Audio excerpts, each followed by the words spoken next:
A common question people ask me is, do I believe that there's life outside of planet Earth? We've seen Star Wars and Star Trek, and so we've been accustomed to thinking there's just an abundance of intelligent life all over the universe. But that's fiction. The truth of the matter is, once you understand how rare life is and what it really takes to even have life and sustain life, you realize it looks like the universe is void of at least intelligent life that human beings represent. Do you realize what it takes just to have life on this planet?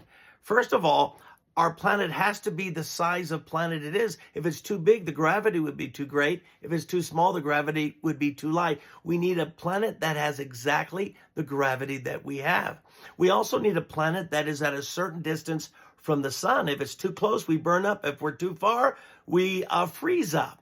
But then we also have to have a sun that is stable, that doesn't keep changing all the time. And that's a very rare thing as well.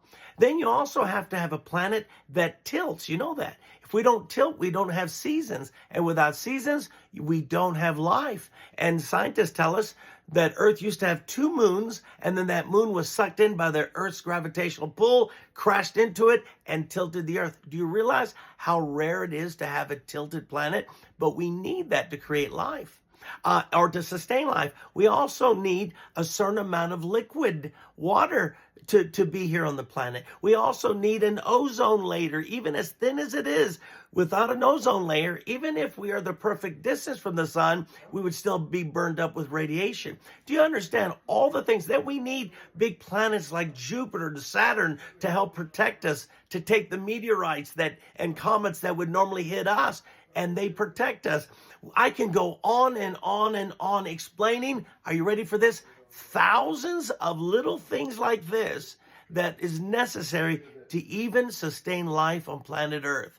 So when people ask me, do you think there's an abundance of life? They're looking as if life is just normal instead of recognizing life is supernatural.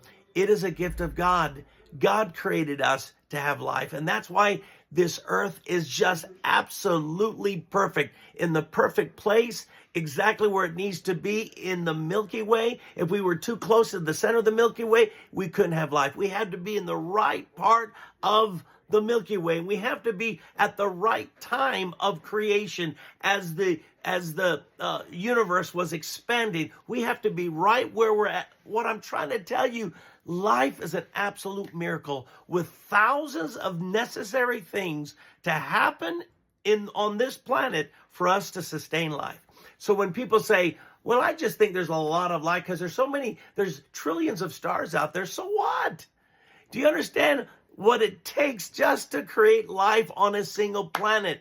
And what I'm trying to tell you, the beauty of life on planet Earth, it's a miracle because God made us this way. So when people ask me, do I think there's life outside the universe? Well, I can't speak of amoebas or a plant or a blade of grass, but in terms of intelligent life like you and I, no, we are unique in God's plan of creation. He made us in his image and in his likeness. So I believe we ought to begin to rejoice in our Creator that he made planet Earth to sustain life, and he made us after God's own image and likeness.